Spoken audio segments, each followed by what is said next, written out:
Keeping your IT team sharp isn't optional, it's essential. CBT Nuggets delivers high-quality IT training led by real-world experts who know what teams actually need on systems teams will actually use. Whether it's staying current on cloud, networking, or security, CBT Nuggets makes training simple, effective, and scalable. No fluff, no wasted time, just smarter, faster IT teams. Thousands of companies trust CBT Nuggets, and yours can too. Go to cbtnuggets.com/solutions and start training today.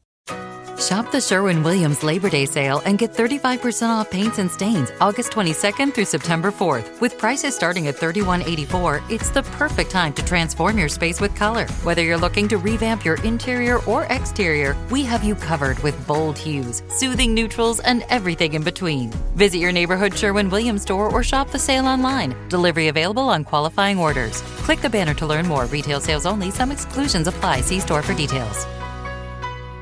Something Was Wrong is intended for mature audiences, as it discusses topics that can be upsetting, such as emotional, physical, and sexual violence, rape, and murder. Content warnings for each episode and confidential resources for survivors can be found in the episode notes. Some survivor names have been changed for anonymity purposes. Pseudonyms are given to minors in these stories for their privacy and protection. Testimony shared by guests of the show is their own and does not necessarily reflect the views of myself, Broken Cycle Media, or Wondery. The podcast and any linked materials should not be construed as medical advice, nor is the information a substitute for professional medical expertise or treatment. Thank you so much for listening. You think you know me, you don't know me well.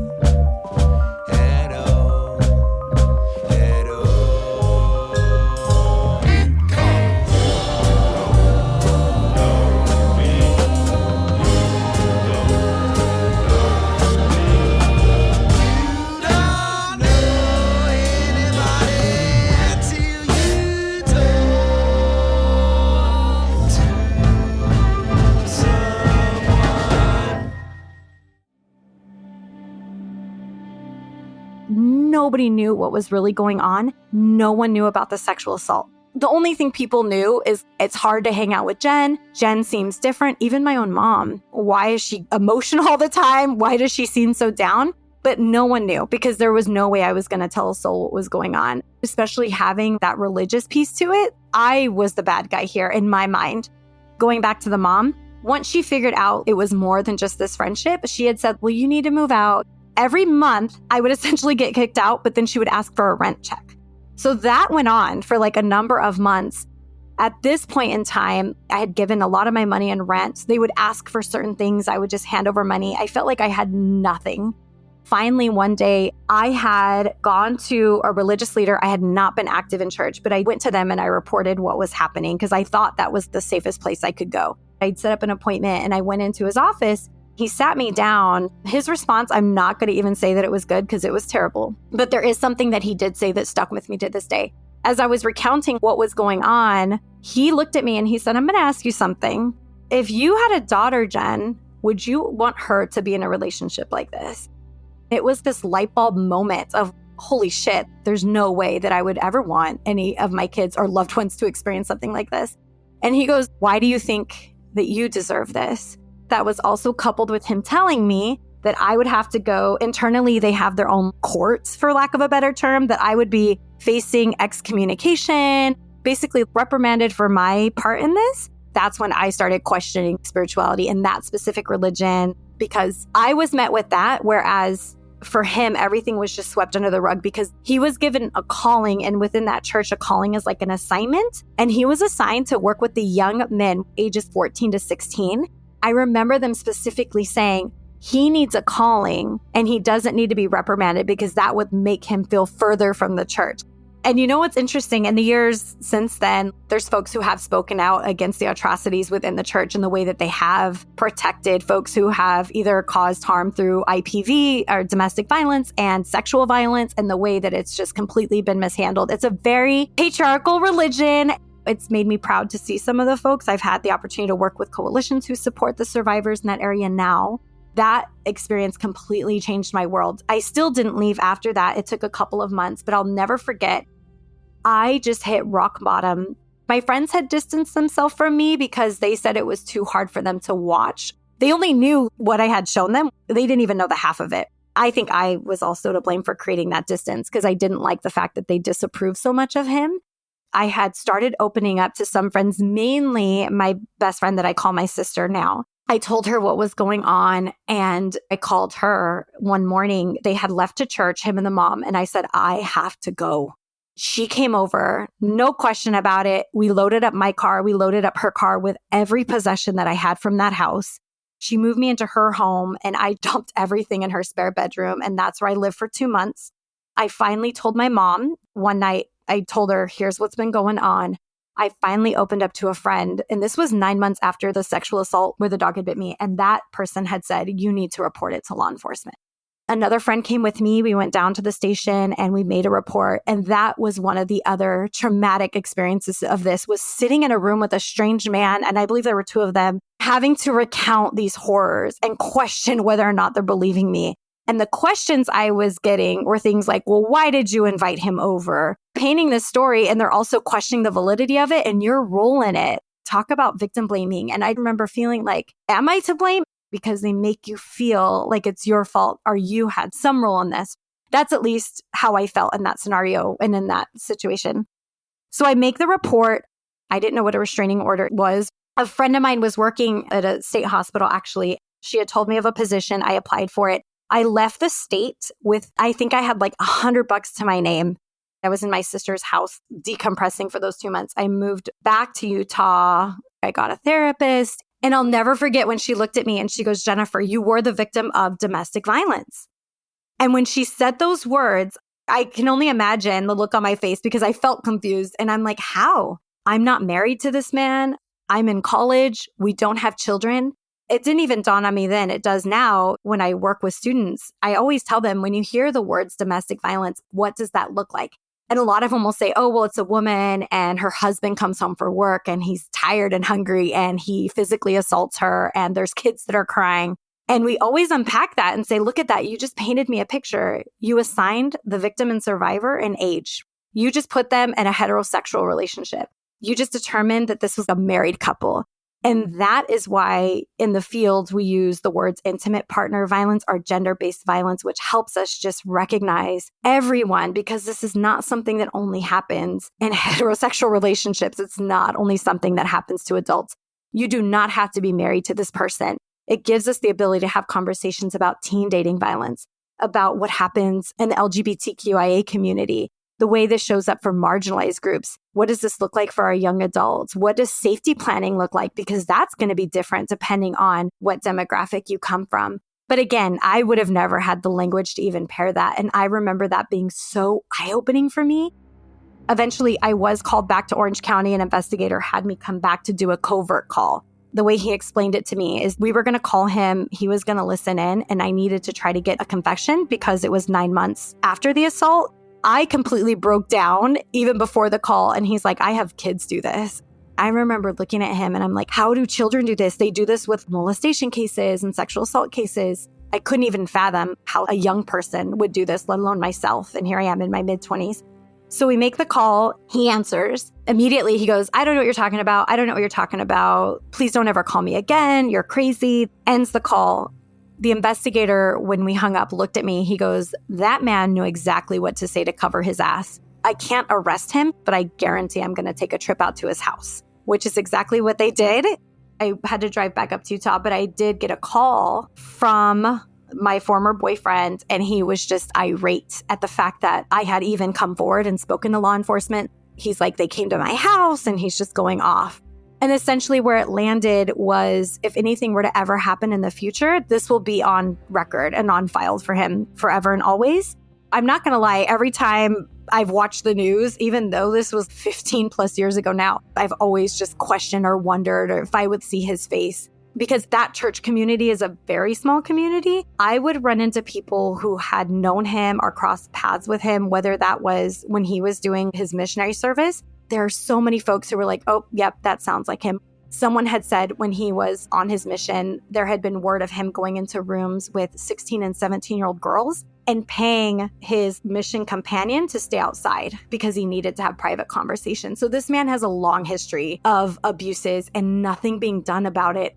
I remember feeling like it was such an injustice, but only 6% of cases ever make it to a courtroom for sexual assault cases, and only 2% of those are ever tried and actually charged. And it's also very hard for folks to report it. It is a traumatic experience in and of itself of reporting a crime like that. That being said, I knew when I went back to school eventually, I was like, I want to do something about this. I'm going to work in the field of domestic violence. I don't know what I'm going to do, but I am.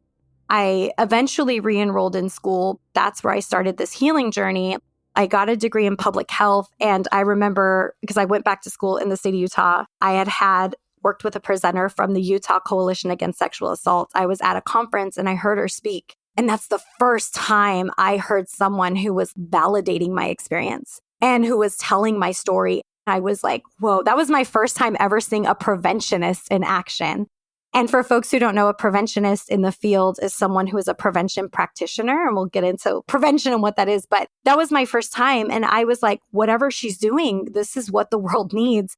I had her come into my program and my professors would say, this isn't a public health issue. This is a criminal justice issue. I was like, it's not though. And they would say things like, well, we need to focus on heart disease. We need to focus on cancer. How many sidewalks exist in our communities? So I finished school. I had my first job in public health working for the health department. I was working for the ag department part-time and also WIC as a lactation consultant part-time. Shout out to WIC. Oh, love WIC. I love WIC. It's such an important program. It's so important. And what's interesting, I was a lactation consultant, but also this was showing up there. Men who were belittling their partners right in front of me. I didn't have the skills. I just knew, I'm like, why am I watching what happened to me happen here in this space? It's just something that is so pervasive and it's everywhere. I had done a lot of work. We would do STI classes, but that was an environment that was abstinence only. So it was almost to like little or no avail. It was pretty atrocious.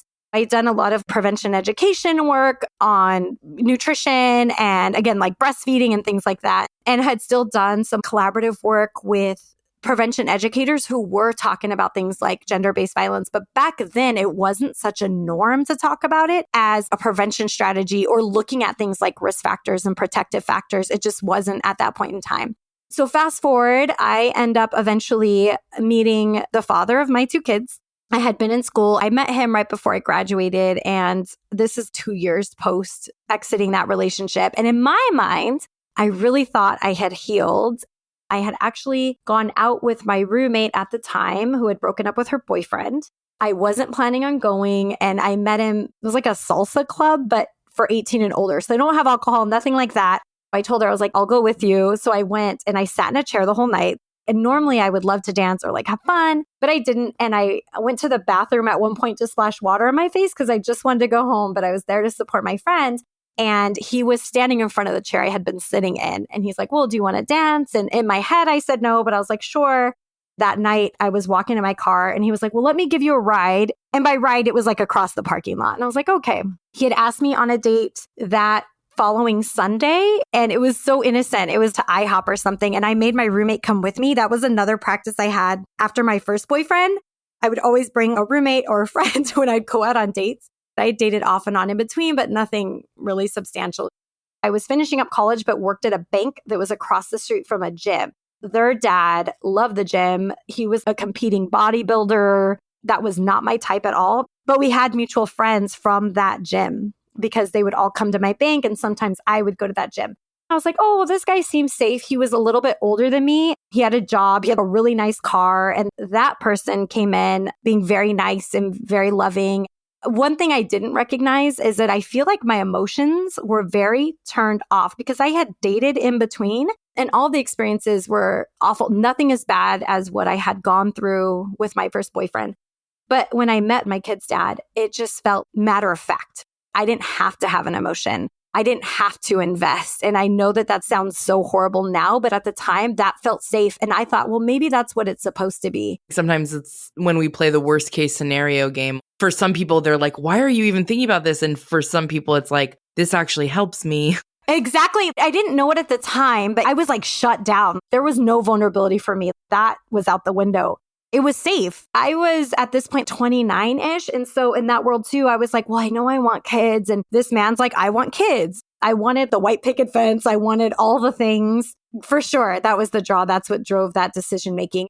I wasn't seeing massive red flags right out the gate. And so I thought, okay, well, maybe this is the route, even though I don't feel like I actually love this person necessarily. And the other thing is my friends loved him. They're like, oh, he seems so fun. And so we would hang out and go do things together. I didn't do anything with my first boyfriend. I was pretty much locked in a room and sleeping with this man at his beck and call or making food or doing all those things. So this to me felt more real. We would go to concerts, we'd go to events, we'd go to Vegas. But there was this thing where I would notice his aggression that would pop up every now and again.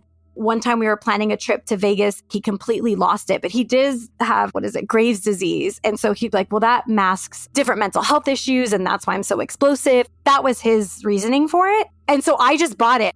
It wasn't good, but it wasn't bad. And it was nothing like what I had experienced before. So I didn't really have anything to compare it to. I didn't have this healthy home life or parents that I could look to. I mean, I have TV sitcoms, but that didn't seem realistic. I didn't have anything to gauge. And I felt like, well, I've done enough therapy. I'm really self-sufficient now. Maybe this is just the next step. So I did give it a go. And I had met his family. He has an incredible family. I still have a really good relationship with his parents and with a niece that's his brother's daughter. They seem like a very wholesome family. And so I thought, this is a very wholesome environment. It just seemed it wasn't as bad as what I went through before. But at that time, I didn't know what like an overt and a covert narcissist were. I had no idea that I was walking right back into more of the same and that it would actually be worse because now I would find myself in a field that is very focused on domestic violence. Send summer out with a sizzle during the Omaha Steaks Labor Day sale. Save 50% site-wide on legendary steaks, juicy air-chilled chicken, beefy burgers, deli-style franks, and more. Plus, get an extra $35 off with code FALLFLAVOR when you shop omahasteaks.com today. Fall isn't just the unofficial end of summer. It's the beginning of fall grilling season. From Labor Day cookouts to game day greatness, Omaha Steaks delivers the kind of fall flavor that brings people together. USDA certified tender steaks, legendary burgers, amazing appetizers, and cozy comfort meals for those busy weeknights. And every bite is backed by their 100% satisfaction guarantee. Shop now to save 50% site-wide on steaks and more during the Labor Day sale at omahasteaks.com. Plus, get an extra $35 off with code FALLFLAVOR at checkout. That's omahasteaks.com, code FALLFLAVOR. Minimum purchase may apply. See site for details. Hey there, are you sitting down? Good, because Wayfair's end-of-season sale is here, and you can shop it from your couch. It's Wayfair's Labor Day clearance, and it's on now. Right now, you can score up to 70% off everything home at Wayfair, like up to 50% off outdoor furniture and decor, and up to 70% off area rugs, plus amazing doorbuster deals, and 24-hour surprise flash deals on Wayfair home finds in every style. And get it all with fast shipping on everything, right to your door. From furniture to faucets, this is your last chance of the season to score huge deals at Wayfair. Don't let the final days of summer pass you by without shopping these end-of-season savings. So don't wait. Like summer, these savings won't last. Head to wayfair.com today to score up to 70% off everything home. Celebrate your holiday weekend with can't-miss savings before they run out. Shop Wayfair's Labor Day clearance now through September 2nd at wayfair.com. Wayfair, every style, every home. Life is unpredictable, but how you prepare for the unexpected shouldn't be. Take ownership of your life planning with Policy Genius to help your loved ones have a financial safety net in case something happens to you. Whether to cover debts and routine expenses or even invest the money and earn interest over time. With Policy Genius, finding and buying life insurance is simple. You can compare quotes from top insurers and could find coverage that fits your needs and your budget. Plus, they offer life insurance policies starting at just $276 a year for $1 million in coverage. It's an easy way to feel good about and plan for the future. No wonder Policy Genius is the country's leading online insurance marketplace. Don't wait for life to make other plans. Protect your family today. Head to PolicyGenius.com to compare top-rated life insurance policies, get your lowest quote, and make a smart move in under 10 minutes. That's policygenius.com. We had dated 9 months before we got engaged. At the time, I thought, oh, this is so long. But now I'm like, what the hell were you thinking? You did not know this man. And I know now I did not know this man. But even when we got engaged, she's like, do you want to get married? I'm like, okay. It just felt like checking boxes in some weird way with this man. I met my child's father while I was still living in Utah. He had lived in the Bay Area. So when I told him, I don't want to stay here, I want to move back to California, he was totally on board. We ended up getting engaged and we had planned to be married a year later. And we ended up relocating to California right before we got married. In the course of that, he had been laid off from his job and he had worked in the construction field. And at that time, I had taken a leave and I was looking for something, preferably in domestic violence. But again, I had no idea what that would be because I wasn't a therapist. And at that time, that's all I thought existed in the domestic violence field, or someone who works at a shelter, but I had no idea. We'd both been applying, and this is 2012, but it still was pretty tricky to try to find a job. And I had been going on interviews. I had applied at a local domestic violence program. They had a position for a part-time hotline advocate. I applied for the job thinking, there's no way I'm going to get this. A good friend of mine who I knew in high school, we had reconnected when I moved back. And she had told me, like, do you want to meet my dad's new girlfriend? And the dad's new girlfriend was a neighbor of my mom's. I meet the dad's girlfriend. She and I become good friends. But I realized the agency that I had applied for, she had worked there. I kept checking my email. I never got an email back. And I was talking to my mom and I'm like, do you think I should call? That woman's name was Karen. I was like, do you think I should call her? I don't really know her that well. You know, I know her husband and I know his daughter. And they're like, yeah, give her a call. So I call her and she goes, Jen, let me go check. Let me run by HR's office. And she comes back and tells me, check your junk folder because they did write you back to coming in for an interview, but you missed it. So I opened my junk folder and sure enough, there was an email from that organization inviting me in for an interview. It's so weird how everything that lined up, it was pretty serendipitous to now. I don't know, the universe had my back in that moment. I get the job and I start as an advocate and I'm answering these hotline calls. In my brain, I think I am completely healed from this experience that I had. I didn't even realize what that healing journey was going to look like or the path. I started off as this baby advocate in the field, and in the state of California, they do require you to be certified as a domestic violence counselor. So shortly after getting my job there, I had taken our 40-hour training, and that's when I saw the person at that time was the only prevention education specialist at the organization. They were the one facilitating and teaching. They were saying the things that I had experienced. There were survivors who were telling their stories. They're naming the different types of violence. I still thought violence meant this person hit me. How many times do we hear? But they never hit me. Now I'm learning about emotional abuse and verbal abuse and financial abuse and psychological abuse. Even where I'm at today, I'm still learning about these things. Someone told me recently, think about financial abuse this way. There might be folks who like consent to not working or being a stay-at-home mom, but it might teeter into that realm of financial abuse if you can't leave. So ask yourself, can I leave and still be sustained? Even if it's my choice not to be employed, would I still have the capacity or the permission, I guess, to exit this relationship and still be sustained in that way? These are things I'm still learning, but in that training, light bulbs going off where I'm learning these things and connecting all the dots for me. I never felt so validated as I did when I was in that training. And I just knew whatever that woman's doing, I want to do it.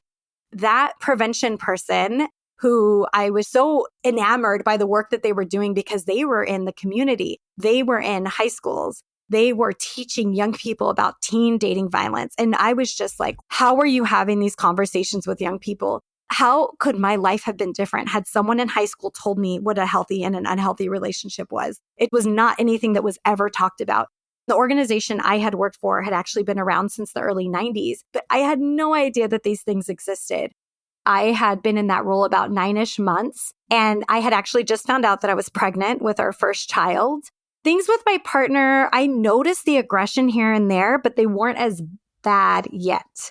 One night, there's a volunteer event. My boss says, hey, they need more staff to be there. Can you go? I was so tired. I was pregnant. I did not want to go, but I decided to go. And it was my first time interacting with some of our staff since I was at one location and there were multiple offices and resale stores at that time. This event was at one of their resale stores, and that preventionist who had led that training, I run into her and she's like, hey, it's so good to see you. They're going to be hiring a part-time preventionist to come help me because I'm the only one in this position for our organization, traveling to universities, doing a Take Back the Night event, providing prevention education in a classroom. And I looked at her and I said, I'm a health educator. At that time, I had just gotten my CHES certification, which is a certified health education specialist, which basically means you know how to develop prevention programs. You know how to look at what the sociological model is, which is primary prevention, or essentially like teaching in schools. So I had just done that. And I was like, that's where I want to be. I told her, I was like, I want that job. She goes, well, I need someone bilingual.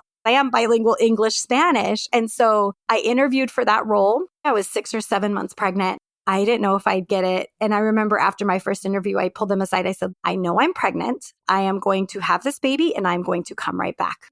I will stay here. I'm not leaving. And they gave me the job. And that was how I got into the field of prevention work. I started off as a prevention education specialist. I had no idea what that is. The word we like to use now is preventionist. I was tasked with going to high schools and teaching young people the things I so desperately wish had been taught to me. Our program was called the HEART program, which stands for Healthy Emotions and Attitudes in Relationships Today. We're with young people. We're talking about red flags. We're talking about the different types of violence, the cycle of violence. We're giving them resources. And that program is still doing phenomenal today. We set up school clubs all over the county, doing such incredible work. And I was eating it up. I didn't even feel like I had a job. I was just living. I had my son. I went back to work. My hours have increased. I started doing more work. I started meeting with legislators here and there. We would call those influencer meetings. I got involved with our state coalition, and they hold what's called Policy Advocacy Day. So I'd go up to that, and you're talking to legislators about trying to get teen dating violence education mandated in schools in California. I was eating it up. But at home, after I had my first son, things started to escalate with my husband. Those small bursts of anger started to become far more frequent. It was just nonstop. So at home, I was then on the receiving end of a lot of emotional and verbal abuse. It was a lot of that to begin with. Things like, after I had my son, you're ugly, you're fat, you're disgusting, you make me want to throw up. We were not intimate with each other. I discovered later that he was watching pornography pretty heavily. What he would do is he'd go into these explosive phases, usually verbally assault me at that time, then go to the bank and take out hundreds of dollars and take off for the night.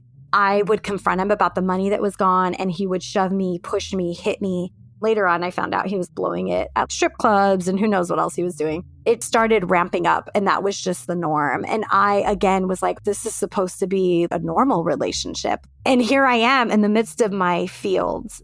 For advocates and for a lot of organizations, there is a requirement that folks need to be out of their abusive relationship like 1 to 2 years, and every organization has different parameters. Something that is really important to me is how do we create space for our survivorship and our advocacy, because those two things do and can coexist. And just because I'm in the field and I am an advocate does not mean that I stop becoming a human. Being a human is a very complex and messy experience. A lot of our experiences exist on a spectrum to some degree. At that point in time, I was at law enforcement briefings training police on how to respond to domestic violence calls. I went to their morning briefing. I would come back at night. I went on ride-alongs with them. We would train judges. I was training junior DAs. I was working with the public defender's office. I was everywhere in this county training so many folks with an incredible team of preventionists and who are dear friends and colleagues, and they didn't even know what was happening. So here I am working in this job that I love and doing this work I never thought that I would do and meeting people I never thought that I would meet. And I am being abused at home. So now who am I going to tell? Because I felt like the biggest fraud. My position continued to grow. I eventually became the prevention education manager. We went from a team of 1.5 to I had 4 full-time staff, and then we brought in interns. That's how much work we were doing. It was incredible, Tiffany. We ran a project with the American Public Health Association, and we got our HEART program documentary into their film fest. We were able to work with so many incredible legislators. We were able to develop programming for incarcerated individuals. We took prevention from this one-off education piece, and then we started looking at things like real prevention, which is social justice and equity. And what does that mean? And we were developing programming to help us work with folks who are traditionally marginalized, because violence doesn't just happen. If you look at the lifespan, and there's some great work that's been done on domestic violence across the lifespan, for a lot of us, it is something that does happen at home. And there's a lot of risk factors or things that may put someone more at risk to experience these things. But there's also ways to enhance protective factors. And we can do that at the community level. We can do that by have systems that properly respond, right? We know law enforcement is not always the safest response, but how do we find alternative solutions? And what do we do when there is a proper response by law enforcement? What do we do when they are enforcing a restraining order in the correct way? There's a great organization also called Survived and Punished, which works with victim survivors who have been convicted of a crime, but it's something that came as a result of the abuses that they experienced. For example, there's a case of a woman who was trying to leave, and as she was planning, she left her home for the day to get a few more documents. Her partner was home watching their child, found the bag that was packed, and found her go bag and bus tickets, and murdered their son. Not only was he charged, but she was also charged. And that's what you would call like a failure to protect charge. So we were doing so much incredible work, building collaborations. And it was such an incredible time. And we were facilitating that state certification training 3 times a year. I was doing a lot of media. I was a guest expert on the TV show The Doctors. I had done a show for Vivica Fox as this expert in domestic violence and domestic violence prevention. All the while, I was being abused at home. The violence with my husband escalated. He did become physically abusive. And I remember he would either verbally assault me, physically assault me before I'd have to go on stage and talk about this stuff. I did go back to school while I was in my marriage, while I was managing that prevention department. When I was pregnant with my second son, I was in graduate school at Boston University. I was getting an MSW, and that entire program is rooted in social justice work. I was working full time, pregnant with my son, experiencing domestic violence at home, and then doing 16 hours of clinical practice outside of that to meet the demands of my program that I was in. I remember one time, it was the first day of the 40-hour training, and he had hit me and pushed me so hard that I could not turn my neck. I called that colleague, Karen, the one who actually is the one who got me into the field, and I told her what had happened, and she's the only person that I told. She never told a soul. She just listened to me. I had asked her, is there any way you can please go start this training for me? She couldn't. She had something else going on. So I went down there, and I just remember trying so hard to keep it together. So I was living this dual existence. We had a second son. Shortly after, there was a night that I was holding my son. He was a brand new baby infant. I had with my birth an episiotomy, and he would say things like, I don't care if you're hurt. I don't care if you're injured. You have to do this. And he took off. I learned to cope and try as best I could to go to sleep. And that night, that's what I did with my son. Their dad came back, woke me up, woke the baby up. It's 2, 3 in the morning. I had to get up to work the next day. And I said, listen, I don't care what you're doing. Can you please watch him? And I need to sleep. And he decided to punch me in the jaw while I was holding my child.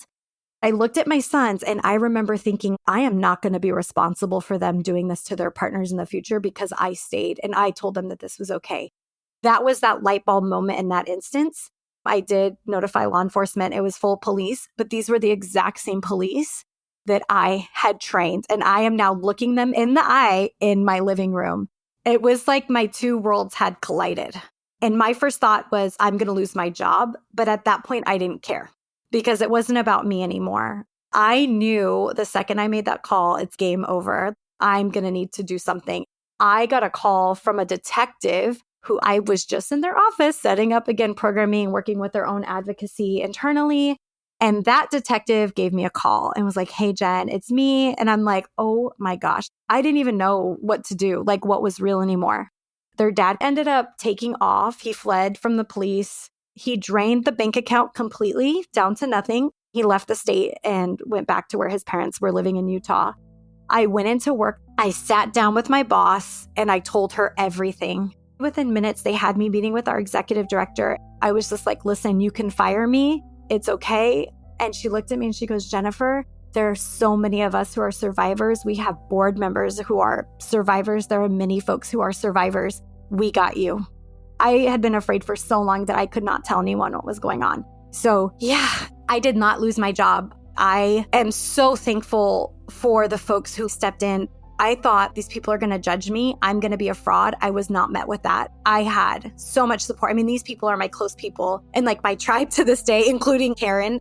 I had to go through the entire restraining order process. Our legal director had to ask our legal advocates to leave the courtroom so that they could call my case. I would be in the courtroom. I'd be seeing the legal advocates that I worked with day in and day out. These are legal advocates I had trained in the field and certified in the field. So it was a wild ride during that time. Even then, navigating these systems was not easy as someone who has internal knowledge and insight. I was still navigating the court system, dealing with all of his stuff. He had to have supervised visits, so I'm having to go down and register. And it was just such a mess, and it was so overwhelming. I can't even imagine for our victim survivors who have no idea, who are making that call to that hotline, right, for the very first time. Because while I was in the field, I felt like I had come so far for my experience with my first boyfriend.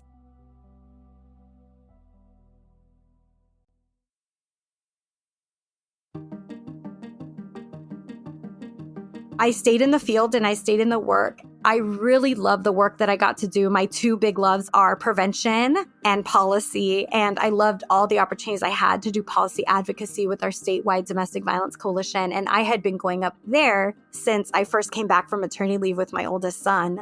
There was an opportunity to join their board of directors in 2020, which I did. I really wanted to bring in that lens and that perspective of prevention. This was during the summer of 2020 when we started talking more deeply about social justice and how does this connect to gender-based violence and intimate partner violence? Why does racial equity matter? And why do systemic responses matter? And why does restorative justice practice matter?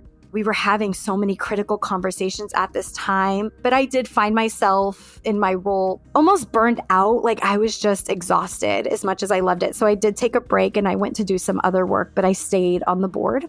Shortly after that, they had an opportunity for a director role. So I am the senior director of prevention for our statewide domestic violence coalition. In my role, what we do is we provide technical assistance and training across the state to all preventionists in California. Also, we do that for technical assistance and training for our shelter-based programs, oversight of 40-hour training. And honestly, every day I feel like it is such an honor and a privilege to be here. Can you explain what exactly the California Partnership to End Domestic Violence is? Absolutely. I love that question because I'm always happy to talk about the work that we're doing at the coalition. We are the State Domestic Violence Coalition, meaning we are recognized as the coalition for California. We are essentially a technical assistance and training provider for all of our domestic violence programs and intersecting agencies across the state.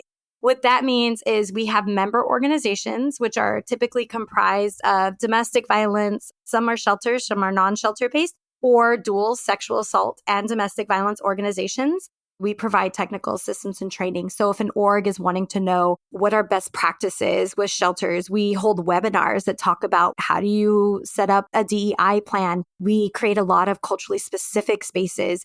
Then another piece of our work is our prevention work, where we are creating a lot of training. So we have what's called our Building Change Together training. It's our prevention core competencies 3-day training. Domestic violence, sexual assault preventionists can come together and learn about root causes. So that is where we're looking at things like race, equity, social justice, systemic responses. They can get trained and bring this information back to the organization or within their own communities. We have peer learning circles where we talk about topics together and collectively as peers. We have webinars, we have workshops. We take survivor calls even at the coalition. So our capacity building teams take survivor calls and we connect them with resources across the state.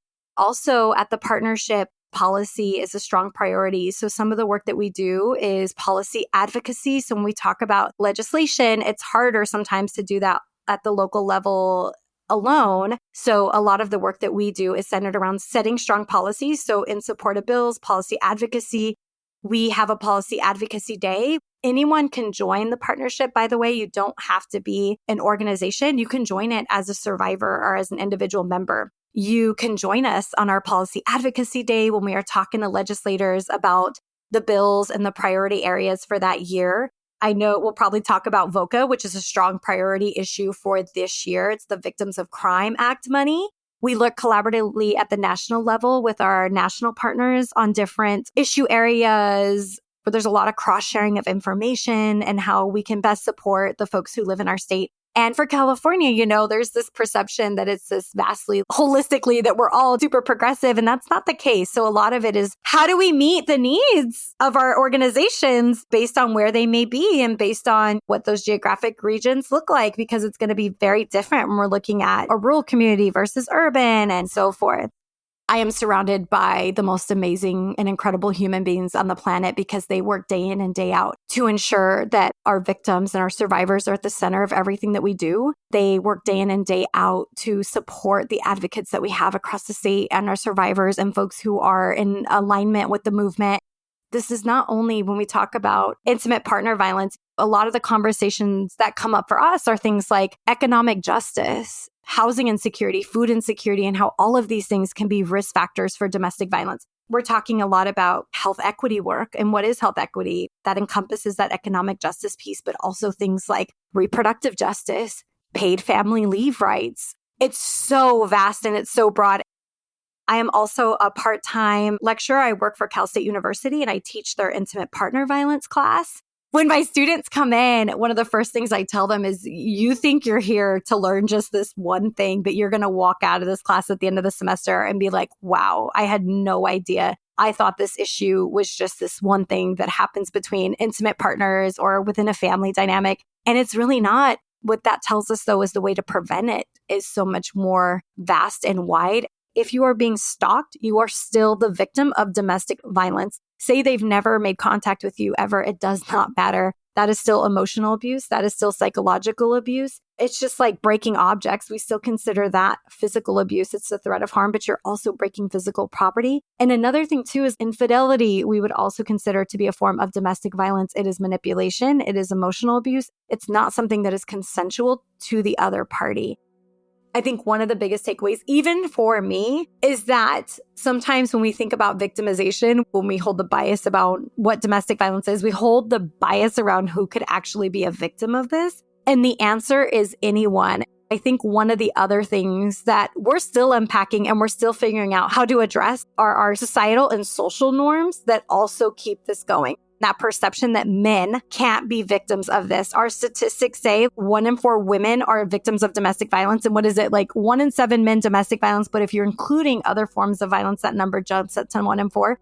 I mean, if you just think about your own social circle and the people that you know and love, how many of us know someone who has been victimized? It's really hard for anyone to say, I know absolutely no one. What exists within our society is the shame and the stigma and the guilt.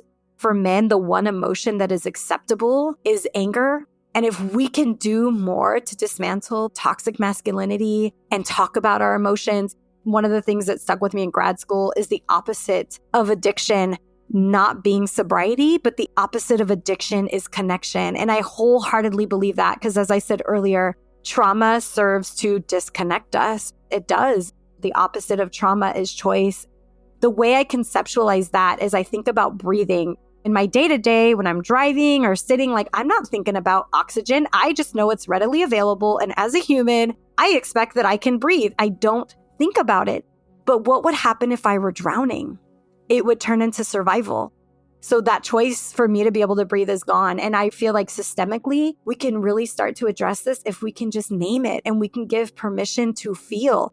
And we can create spaces where people can reconnect and where they can heal, especially for our male-identified individuals. And especially when we're looking at the LGBTQIA community, the rates of victimization for trans women is substantially higher. And also the homicides of trans women. Getting involved, using your voice, sharing your story, and let's do what we can collectively to reduce and remove that shame and that stigma. Because no matter what gender you may identify with, it doesn't mean that you're less deserving of love or acceptance. I feel like that's also another huge contributing factor at that community level is shifting some of these social norms. And what that takes is us disrupting it. So in conversations, interject, allow someone to cry, give them a hug.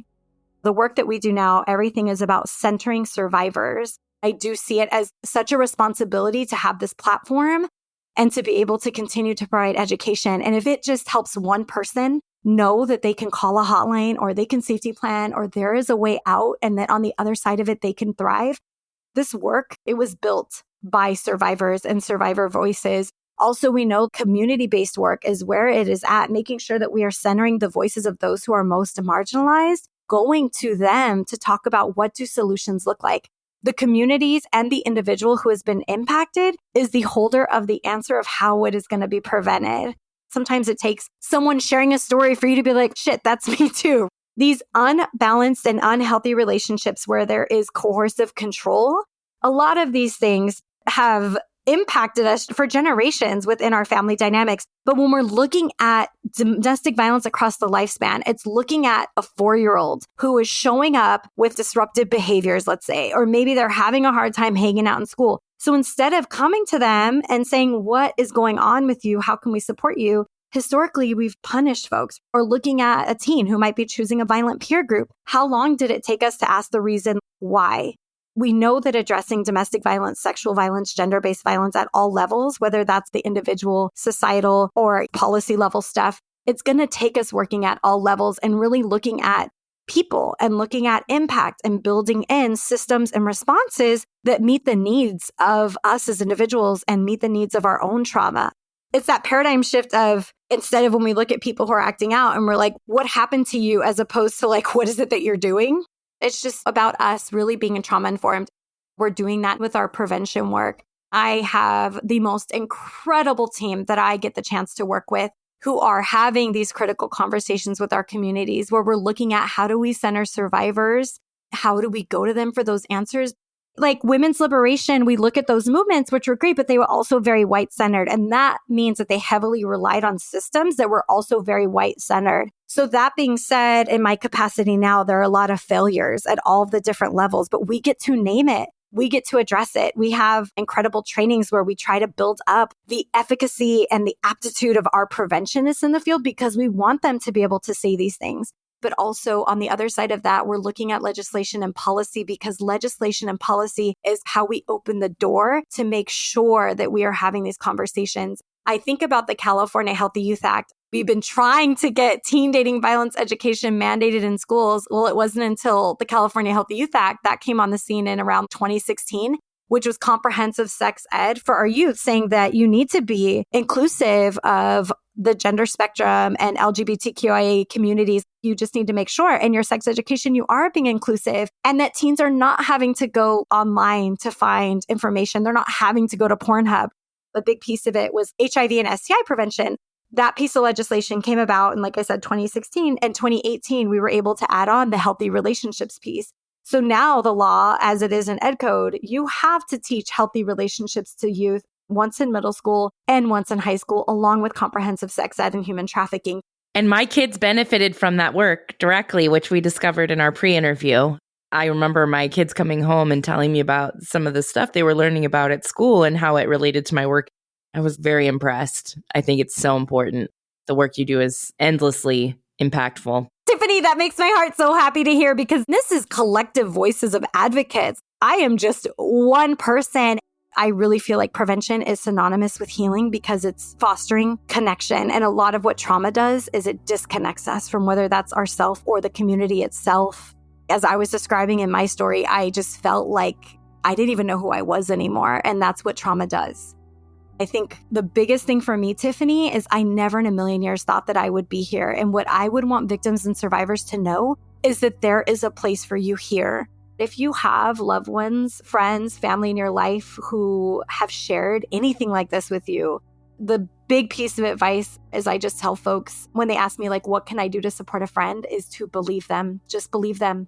And as far as the work, just show up. We're all human. None of us know 100% what we're doing, but it's just about doing it because that's how change happens and that's how change gets made. What can our community, the Something Was Wrong community, do to support this work? How can we show up? What are the different avenues in which we can do that and become more a part of the solution? There's so many ways to take action. I always appreciate that question, Tiffany. It's just that it's showing up. If you want to support the coalition, you're always welcome to visit our website, which is CPEDV.org. And you'll see a lot of calls to action. One of them right now, we are really focused on VOCA, which is the Victims of Crime Act. California is facing an almost $200 million shortfall. And what that means is critical services and resources for our victim survivors are going to be severely underfunded. Some are going to be completely cut altogether. And that is a huge fight that we are fighting right now. So as much mobilization and activation and support that we can get, the better. There is a piece of legislation which is AB 1956. And that is something that we are in support of here in the state of California, which would mean the state of California can step in and provide a backfill to those funds. But that's not a California only issue. This is something that is happening nationwide. So you're going to hear about it if you're following any of the VOCA, which is what we call it for short. It's something that a lot of states are going to be talking about and the biggest piece of support that we need this year. On that, there is going to be a rally in Los Angeles. That's on April 5th from 12 to 2 at City Hall. And they're going to do another one in the Bay Area. You can always follow us on social media. We're constantly posting what's going on. We have so many other opportunities. Our statewide domestic violence conference is going to be this year in June, and that's going to be a virtual conference. And we hope to go back to being in person the following year. But our conference this year, where you get to come hear some amazing keynotes and be in community with so many advocates, that's going to be June 26th and 27th of this year. And that registration is open online. We have different trainings. We have our Policy Advocacy Day, which is going to be at the very end of April, I think 30th and May 1st. We just had our rally for teen dating violence. February is Teen Dating Violence Awareness and Prevention Month. And we have a rally at the Capitol where we work with an amazing group of teens who come forward and urge our legislators to continue to fund prevention because it is so essential, as well as our intervention services. That is done every February. October is Domestic Violence Awareness Month. April is Sexual Assault Awareness Month. So if you're not involved at the state level, please connect with your local programs because I guarantee there's going to be a lot of opportunity to get involved, to volunteer, and just to get started in the work. There's something that every single one of us can do to contribute to the prevention of domestic violence and gender-based violence so that our communities and our children especially have access to healing. Show up, familiarize yourself with the resources, get involved at that local level. Please feel free to ever connect with us. We're happy to connect you with local programs. You can always find more information on how you can get involved in like the activism pieces. It's just about doing it. Thank you so much. I can't wait to see the ways that our community get involved and how we can support you as well. Amy, who was on season 19, she mentioned the work that she's doing with Colorado on behalf of VOCA funding and its importance as a stalking victim. Since we are speaking about stalking specifically this season, I'm curious to know how stalking survivors specifically could be impacted by these cuts, potentially. What kind of services does VOCA fund that directly impact stalking victims? That's a great question, Tiffany. And I think it's so important. And that's actually how I got in touch with you because I was listening to that as I was driving to teach my class. And I'm like, oh my gosh, VOCA, I need to reach out to Tiffany. And I was really astounded when you replied to me because for our stalking victims, if someone is being stalked by their aggressor, the chances of them experiencing something far more horrific drastically jump, just as if there is the presence of a gun that's present in the home where there is domestic violence, the chances of homicide substantially leap. And a lot of times when we think about domestic violence and homicide, for example, we think about domestic violence being way over here on one end of the spectrum and death or homicide being on the far other end. And it's not true. Like they are side by side. So when someone is experiencing stalking or unwanted pursuit, it tells us that that relationship is extremely dangerous. The remedies typically for stalking would be a restraining order, whether that's when you first get in touch with law enforcement, you can get what's called an emergency protective order or a temporary restraining order, which is given by the court. You'd have to go to court, but potentially get a permanent restraining order against someone if you are the victim of stalking. Our legal advocates in the field are the ones who support with those services day in and day out for our victims and survivors of domestic violence and stalking. Legal advocates are usually the ones getting restraining orders for our stalking victims. That money has already been reduced and cut. So the number of grant awards that have been given out has been drastically reduced, but also the award amount. So we have programs now that are not funded for legal advocacy that previously were. Our VOCA money, it doesn't just fund domestic violence. VOCA funds sexual assault or rape crisis centers, domestic violence, this is on all levels. So we're talking about shelters. It also funds elder abuse, it funds child abuse, and it funds human trafficking. And these are all the services that are provided. And I want to name that are culturally specific organizations. So those are the organizations that represent the communities that they serve are the ones who are going to be taking one of the biggest hits on these funds. Throughout this advocacy for VOCA, I think one of the things I've said is you're diminishing funds, you're diminishing staff, you're diminishing advocates, but the rates of victimization are going nowhere. All that's going to do is overload the system, especially post-COVID. It's really hard when we think about our advocates and our self-care that we even need to be able to sustain us in the work. They're already overworked. They're already feeling underpaid. And now you're going to overload them even more. And you're going to have folks that are now going to have to be turned away. I mean, this is one of the most detrimental things. Maybe you're saving money now, but what happens down the line? Because we know that experiencing violence in the home is a huge risk factor for experiencing poor coping or struggling with substance use issues or becoming unhoused, all the other things that are going to need resources and funding. As we know, and as we see in the work daily, the trajectory after being victimized is much different in the lifespan of that person. If you're looking at the high level financial cost, it doesn't even make sense from a cost perspective when you look at the care and the systems and the requirements post-crime. I think we cannot speak enough about this. And I'm so incredibly thankful that you were willing to come and educate us all. We will certainly link to your website. We will link to the VOCA specific information, as well as the petition where folks can go contact our legislators and help spread awareness. I cannot thank you enough for being willing and for reaching out. I'm so glad that we connected. Every time I listen to you, I'm just like, yes, please keep talking because I'm learning so much. It's endlessly valuable to me, the work that you're doing, you being willing to come to the podcast, share your own experience, be so vulnerable, and educate us all as well.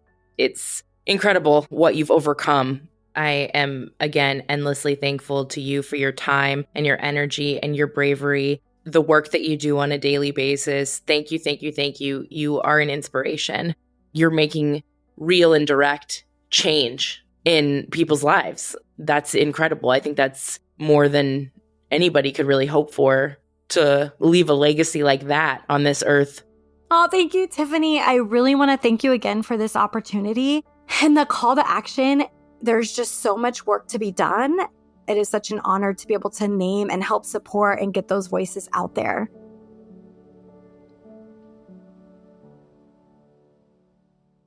Next time on Something Was Wrong. My stalker, he was not getting treatment and he was stalking multiple people, including Ivanka Trump. He had tried to kill himself in her store and he had been arrested multiple times for stalking her and he jumped bail. He became fixated on me and he came to my gallery. My stalker was also stalking at that point Kim Kardashian and Gwyneth Paltrow. When he came to kidnap me, that's who grabbed him and we held them and turned him into LAPD. So I caught my own stalker. I had to do that. I didn't have a choice. It's crazy. Thank you so much for listening. Until next time, stay safe, friends. Something Was Wrong is a Broken Cycle Media production, created and hosted by me, Tiffany Reese. If you'd like to support the show further, you can share episodes with your loved ones, leave a positive review, or follow Something Was Wrong on Instagram at Something Was Wrong Podcast. Our theme song was composed by Glad Rags. Check out their album, Wonder Under. Thank you so much.